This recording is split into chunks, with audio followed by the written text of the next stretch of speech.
KKR versus CSK, CSK versus KKR. তো যেটাই হোক না কেন, কথা হলো যে এখন আমাদের মানে প্লেইং ইলেভেনটা কি হতে পারে। দেখো এলএসজির সঙ্গে তো আমরা হেরে গেছিলাম, হেরে গিয়েছে 4 রানে, ঠিক আছে। এখন প্রশ্ন, এখন অনেক কিছু সেখানে কিন্তু প্রশ্ন ছিল। স্পেশাল জনসন ভাই, কুইন্টন ডিকক, এদেরকে নিয়ে অনেক প্রশ্ন রয়েছে। তো কারা কারা মানে কি এক্সপেরিমেন্ট করতে পারে সব একটু ডিসকাস করি না। কথা হলো যে ভাই ওপেনিংয়ে আমরা যদি দেখি তো কুইন্টন ডিকক যদি একটা ম্যাচ ছেড়ে দেয়, তাছাড়া কিন্তু মানে প্রত্যেকটা ম্যাচে ফ্লপ শো। ওই একটা ম্যাচেই ভালো খেলেছে কুইন্টন ডিকক।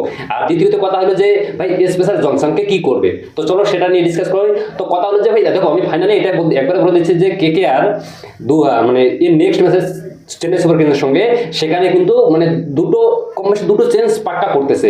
একটা হয়েছে আমাদের কুইন্টন ডিকককে চেঞ্জ করতে রমনুল্লাহ গুরবাজকে নিয়ে আসবে, তখন সে তাকেও এক্সপেরিমেন্ট করে দেখবে যে সে কীরকম খেলে। আর দ্বিতীয়ত কথা হলো ভাই স্পেশাল জনসনকে বসিয়ে মহিন আলীকে নিয়ে আসতে পারে। এখন দেখো মহিন আলী যদি নিয়ে আসে, একটা এক্সট্রা ব্যাটার অপশন পাওয়া হচ্ছে, প্লাস আমাদের বোলিং হচ্ছে। হ্যাঁ, কিন্তু হ্যাঁ যদিও মহিন আলী স্পিনার, তো কথা হলো যে ভাই স্পেশাল জনসন যদি আমরা দেখি শুধু মোটামুটি তোমার 3.5 থেকে 4টা ম্যাচ খেলেছে, তো ভাই একটা ম্যাচ শুধুমাত্র একটা উইকেট পেয়েছে, আর কটা ম্যাচে কিন্তু পারফরমেন্স একদমই বাজে ছিল। তো সেটাই এখন কেকেআর ম্যানেজমেন্ট ভাবতেছে স্পেশাল জনসনকে খেলাবে না। গতকালকে যদি এলআরজির সঙ্গে ম্যাচটা দেখি, তো সেখানে কিন্তু সব থেকে বেশি রান দিয়েছে স্পেশাল জনসন।